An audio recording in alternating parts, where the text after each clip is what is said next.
સોમનાથ મંદિર પાસે ત્રિવેણી રોડ પર કોર્ટના આદેશ બાદ મકાનો ખાલી કરવાની કવાયત હાથ ધરવામાં આવી છે અને કોર્ટના હુકમને ધ્યાને લઈ સોમનાથ ટ્રસ્ટને જમીનનો કબજો સોંપવાની કામગીરી કરાઈ રહી છે। ત્યારે આશરે 40 મકાનો ખાલી કરવાની કવાયત શરૂ કરાતા મકાન માલિકો જાતે જ મકાનો ખાલી કરી રહ્યા છે। શાંતિપૂર્ણ માહોલમાં 100 થી વધુ પોલીસ કર્મીઓની હાજરીમાં ટ્રેક્ટર દ્વારા શિફ્ટિંગ શરૂ કરવામાં આવ્યું છે। વેરાવળ ડેપ્યુટી કલેક્ટર મામલતદાર સહિત સોમનાથ ટ્રસ્ટના અધિકારીઓ પણ હાજર રહ્યા।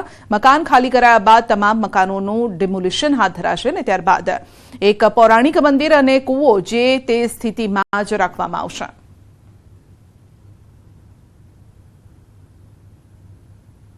નામદાર કોર્ટના આદેશથી આજે જે મંદિરની જે જગ્યા છે રુદ્રેશ્વર મહાદેવ અને એની આસપાસના ઘરો ટોટલ 40 જેટલા ફેમિલી છે એ તમામને જે મૂળ માલિક છે એને સોંપવાની પ્રક્રિયા અત્યારે ચાલુ છે। કોર્ટ દ્વારા કમિશન નિમવામાં આવ્યું છે અને કમિશનની હાજરીમાં પોલીસ સાથે રહી અને આ કાર્યવાહી અત્યારે ચાલુ છે। આ જમીન એક્ચ્યુઅલી કોની છે?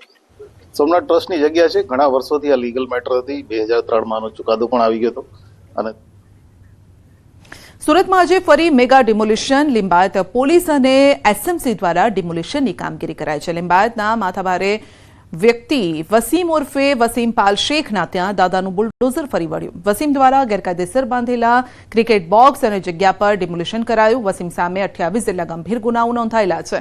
મારામારી, દુષ્કર્મ, હત્યા, ખંડણી જેવા ગંભીર ગુનાઓનો આરોપી છે વસીમ। લિંબાયત પોલીસ દ્વારા 100 થી પણ વધુ જવાનો સાથે ડિમોલિશનની કાર્યવાહી હાથ ધરાઈ।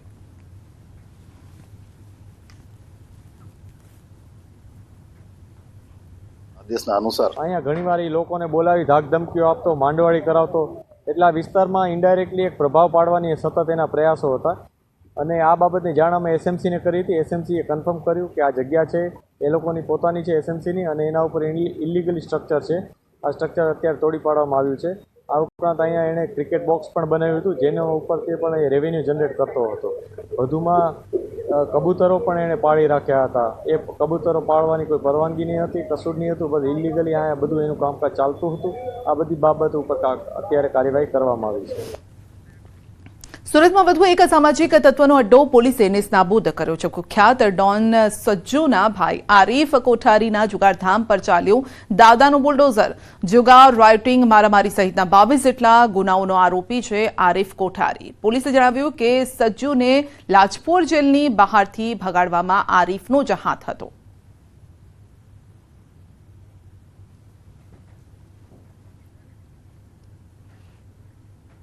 અમદાવાદમાં ભારત રક્ષા મંચની કાર્યકારિણીની બેઠક યોજાઈ। શિવાનંદ આશ્રમમાં સ્વામી પરમાત્માનંદ સરસ્વતી મહારાજની ઉપસ્થિતિમાં બેઠકનું આયોજન થયું। કાર્યક્રમમાં પ્રમુખ પદે પૂર્વ મુખ્યમંત્રી વિજય રૂપાણી હાજર રહ્યા। સાથે જ અતિથિ વિશેષ પદે ઇસ્કોન ગ્રુપના પ્રમુખ પ્રવીણ કોટકે હાજરી આપી।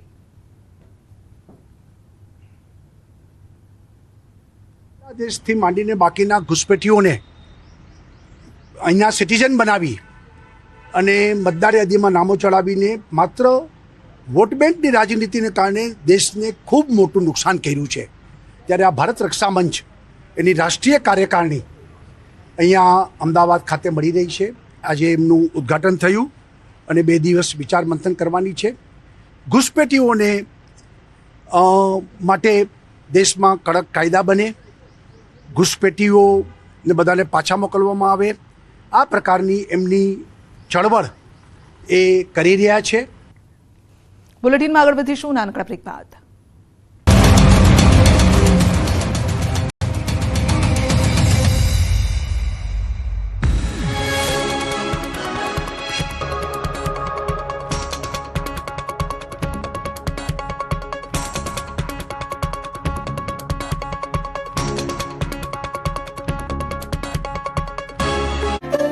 તાપીના સોનગઢથી હિંદલાથી ઉમરદાને જોડતો રસ્તો છેલ્લા 3 વર્ષથી બિસ્માર હાલતમાં છે।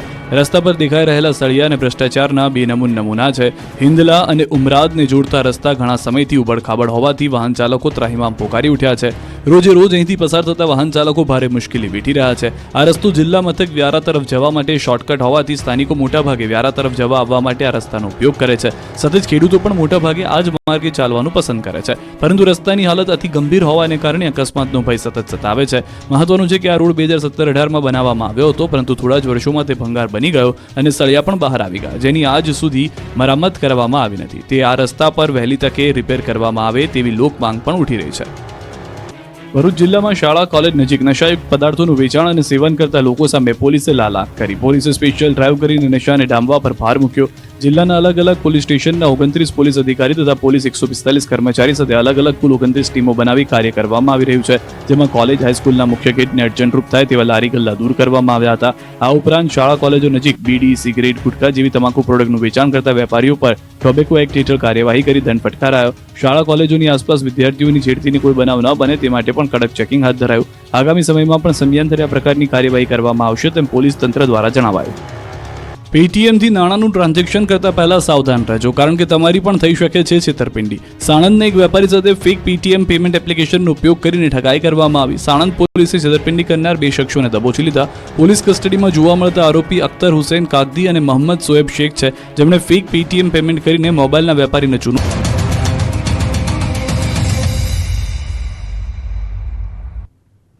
અંજારના મેકપર નજીક લૂંટ મામલે મોટો ખુલાસો થયો છે. ભોગ બનનારે જ લૂંટને ઉપજાવી કાઢી હોવાનો ખુલાસો.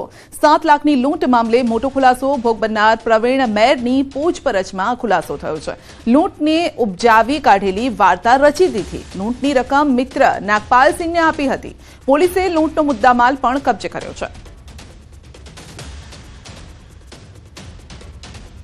ભોગ બનનાર જે છે એ પોતે જે છે આ આખા અંજામને એક ખોટી રીતે ઉપજાવેલ હતું અને એમાં પોતે એમને પૈસાની જરૂરિયાત હોય એના માટે અને પોતાની આર્થિક સ્થિતિ સારી રીતે થાય આ પર્સનલ બેનિફિટ માટે જે છે એના દ્વારા ભોગ બનનાર દ્વારા આખી જે સ્ટોરી ઉપજાવેલ હતી.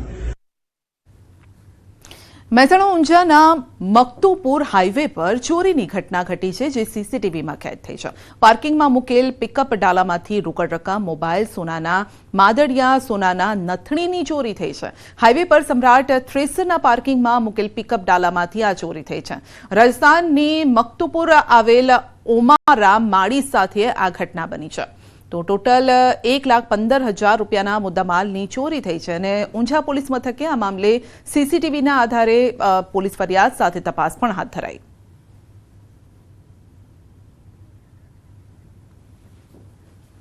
છોટાઉદેપુરના બોડેલી વિસ્તાર કે જે રેડ ઝોન તરીકે ઓળખાય છે. ઉનાળો આ વિસ્તાર માટે આકરી મુશ્કેલી લાવે છે. પાણીના તળ ઊંડા જતા રહે છે, પરંતુ હવે આ વિસ્તાર ગ્રીન ઝોન તરીકે પરિણમશે. જી હા, સરકારે આ વિસ્તારમાં રબર ડેમ બનાવવાની જાહેરાત કરી છે. તો 100 કરોડના ખર્ચે હિરણ નદી પર રબર ડેમ બનશે. ડેમ બનાવવાની સાથે અહીં રાજવાસણા, કાશીપુર સહિત અનેક ગામના લોકોની પાણીની સમસ્યાનો અંત આવશે. મહત્વનું છે કે 1958માં અહીં આ ડેમ બનાવાયો હતો, પરંતુ વર્ષો બાદ આ ડેમ સુકોભટ બન્યો છે. પાણીનો સંગ્રહ મુશ્કેલ બન્યો છે અને ત્યારે ગામ લોકોની અનેક રજૂઆત બાદ આ વિસ્તારની સમસ્યાની નોંધ લેવાય છે. રબર ડેમ બનાવવાની જાહેરાત કરાઈ છે. ગુજરાત સરકારના મુખ્યમંત્રી ભૂપેન્દ્રભાઈ પટેલ અને મંત્રી કુંવરજી બાવળિયા સાહેબે આ ડેમ માટે 128 કરોડ રૂપિયા જેટલી માતબર રકમ ફાળવતા આ આવનારા દિવસોની અંદર આ ડેમનું ખાતમુહૂર્ત માનનીય મુખ્યમંત્રી દ્વારા થનાર છે. ઓછામાં ઓછા ઉપર ડેમની ઉપરના 60 ગામોને તકલીફ છે ને એની નીચેના 30 થી 40 ગામની આજુબાજુનું જળસ્તર રહેતું નથી અને કમસે કમ ચોમાસું જાય ને પાણીની તકલીફ 12મા મહિના પછી ઢોર જીવજંતુમાં ઘણી તકલીફ પડે છે અને ખેડૂતો દેવાદાર બનતા જાય છે. રબર ડેમ બનવાથી વિયરનું નવીનીકરણ કરીને રાજવાસના મુકામે વિયરની કામગીરી કરવામાં આવશે, જેનાથી રાજવાસનાની આજુબાજુના 15 થી 20 ગામોમાં પરોક્ષ રીતે સિંચાઈનો લાભ થશે. આ ઉપરાંત આ નસવાડી અને બોડેલી તાલુકાના વિસ્તારોમાં ભૂગર્ભ જળ ઉપર આવશે. આનો 100 કરોડ અંદાજે ખર્ચ થશે. બોડેલી તાલુકાના રાજવાસના અને કાશીપુરા વચ્ચેથી હેરણ નદી પસાર થાય છે. આજે હેરણ નદી ઉપર વર્ષો પહેલા રજવાડાના સમયની અંદર અહીં આ ડેમ બનાવવામાં આવ્યો હતો. જે તે સમય વખત આ વિસ્તારની અંદર જ્યારે સિંચાઈના પાણીની મોટી મુશ્કેલી હતી, તે જ કારણે આ વિસ્તારના ખેડૂતોને લાભ મળે તે માટે ડેમ બનાવવામાં આવ્યો હતો. પરંતુ સમય જતાં આ ડેમની અંદર રેતી કાપ ભરાઈ જતા સૂકો ભટ્ટ ડેમ જોવાઈ રહ્યો છે। જ્યારે આ વિસ્તારના લોકોએ સરકારમાં રજૂઆતો કરી, કારણ કે ચોમાસું પૂરું થઈ જતા આ વિસ્તારની અંદર સિંચાઈનું જે પાણી મળતું નહોતું, જ્યારે આ વિસ્તારના ખેડૂતોને મોટી મુશ્કેલી નડતી હતી, કારણ કે આ વિસ્તાર પથરાળ વિસ્તાર છે। ચોમાસું પૂરું થતાં જ આ જળસ્તર છે તે બિલકુલ નીચે ઉતરી જતા હોય છે, તેના કારણે આ વિસ્તારના લોકોને મોટી મુશ્કેલી નડતી હતી। જ્યારે સરકારની અંદર રજૂઆત કરતા સરકારે 128 કરોડની રકમથી આ જે રાજવાસના ડેમ ખાતે રબર ડેમ બનાવવાનું નક્કી કરવામાં આવ્યું છે। ત્યારે આવનારા સમયની અંદર આ જ વિસ્તારની અંદર રબર ડેમ બનશે। તેના જ કારણે આ વિસ્તારના ખેડૂતોની અંદર હાલ તો ખુશી છવાઈ છે। સેજબ ખત્રી, ન્યૂઝ 18 ગુજરાતી, છોટાઉદેપુર। રાજ્ય સરકાર દ્વારા લોકોને વિનામૂલ્યે સારવાર મળી રહે તે માટે આરોગ્ય કેન્દ્ર બનાવવામાં આવે છે, પરંતુ પોરબંદરમાં આવેલ શીતલા ચોક શહેરી આરોગ્ય કેન્દ્ર તથા કડિયા પ્લોટ શહેરી આરોગ્ય કેન્દ્રની સ્થિતિ કંઈક જુદી જોવા મળી રહી છે। અહીં આવતા લોકોને અહીંથી જર્જરિત બિલ્ડિંગનો ભય લાગે છે અને અહીંની સ્થિતિ એવી છે કે આરોગ્ય કેન્દ્રની નળિયાની નીચે પ્લાસ્ટિકની તમાલપત્રી બાંધવામાં આવી છે। વર્ષો જૂના આ આરોગ્ય કેન્દ્રમાં ચોમાસા દરમિયાન રીતસર પાણી પડતું હોય છે। અવારનવાર નળિયા પણ નીચે પડવાના બનાવ બની ચૂક્યા છે।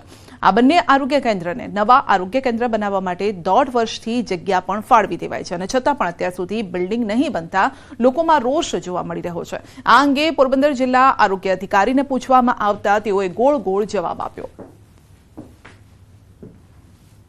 આ બંને આરોગ્ય કેન્દ્ર શીતલા ચોક અને કડિયા પ્લોટ અતિ જર્જરિત હાલતમાં છે। ઉપર છતમાં આરોગ્ય વિભાગ તરફથી પાણી અને પોપડા ન ખરે એના માટે તાલપત્રી બાંધવામાં આવી। આરોગ્ય કેન્દ્રો 100 सीधा आपने ले जैसू हवामान विभाग की प्रेस कॉन्फ्रेंस स्थिति के लिए फोरकास्ट है, उसमें ड्राई वेदर प्रिवेल करेगा। और मैक्सिमम टेम्परेचर की बात करेंगे तो आने वाले 4 दिनों के लिए मैक्सिमम टेम्परेचर में 2 से 3 डिग्री की बढ़ोतरी का पूर्वानुमान है। उसके बाद मैक्सिमम टेम्परेचर में 4 दिन के बाद 2 से 3 डिग्री के गिरावट का पूर्वानुमान है।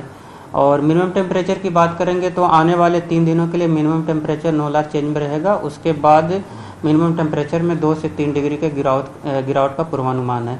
और मैक्सिमम टेम्परेचर अहमदाबाद और गांधीनगर के रियलाइज की बात करेंगे तो अहमदाबाद में 37.2 और गांधीनगर का 36.8 मैक्सिमम टेम्परेचर रियलाइज हुआ है।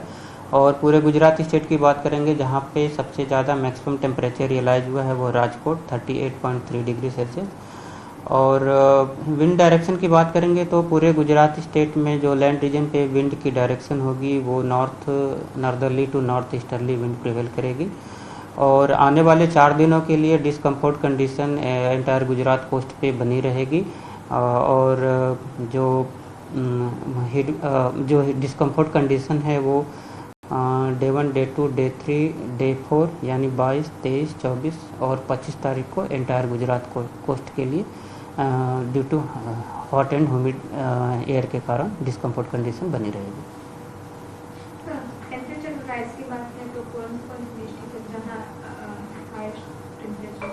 अभी जो सबसे ज़्यादा आने वाले 4 दिनों के लिए जो मैक्सिमम टेम्परेचर में 2 से 3 डिग्री का बढ़ोतरी का पूर्वानुमान है, तो उसमें जो सबसे ज़्यादा इम्पैक्ट होगा मैक्सिमम टेम्परेचर का वो कोस्टल वो सौराष्ट्र रीजन के डिस्ट्रिक्ट कवर हैं। और जो गुजरात रीजन के हैं उसमें नॉर्थ गुजरात और साथ में साउथ गुजरात के भी डिस्ट्रिक्ट हैं आइसोलेटेड प्लेसेस पे जहाँ पे मैक्सिमम टेम्परेचर का जो 2 से 3 डिग्री की बढ़ोतरी का पूर्वानुमान है।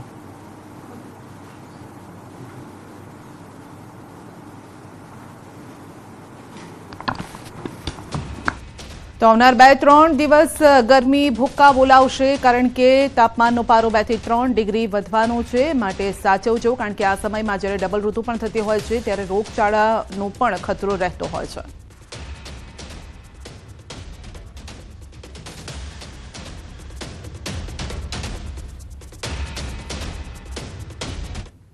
અંબાજી તળેટીમાં 51 શક્તિપીઠ મંદિરના પ્રચાર પ્રસાર માટે અંબાજી મંદિર દેવસ્થાન ટ્રસ્ટ દ્વારા એક અલાયદો અંબિકા રથ બનાવી ગુજરાતના વિવિધ વિભાગોમાં પ્રચાર પ્રસાર માટે અંબિકા રથ નીકળે છે અને આ રથ પ્રાંતિજ ખાતે આવી પહોંચતા પ્રાંતિજના વિવિધ વિસ્તારો સોસાયટીમાં અંબિકા રથનું ઠેર ઠેર માઈ ભક્તો અને ધર્મપ્રેમીઓએ સ્વાગત કર્યું, તેમજ આરતી ઉતારી પ્રસાદ વહેંચી અને ધન્યતા અનુભવી।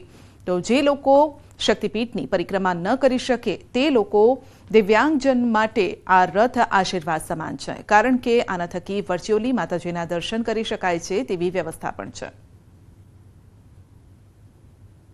2014ની વર્ષથી લઈને અત્યાર સુધી આપણા પરિક્રમા પથની અંદર શક્તિપીઠોનું નિર્માણ કરેલ છે, તો લોકો ત્યાં ના જઈ શકતા હોય છે. ઘણા લોકોની ખબર પણ નથી અને સામર્થ્યવાન પણ નથી એટલા કે ત્યાં જઈ શકે, એટલો સમય પણ લોકો પાસે નથી હોતું. તો આપણે 3 કલાકની અંદર 51 શક્તિપીઠ પરિક્રમાની અંદર લોકો વધુ પડતું જોડાય અને 51 શક્તિપીઠની પરિક્રમા કરે.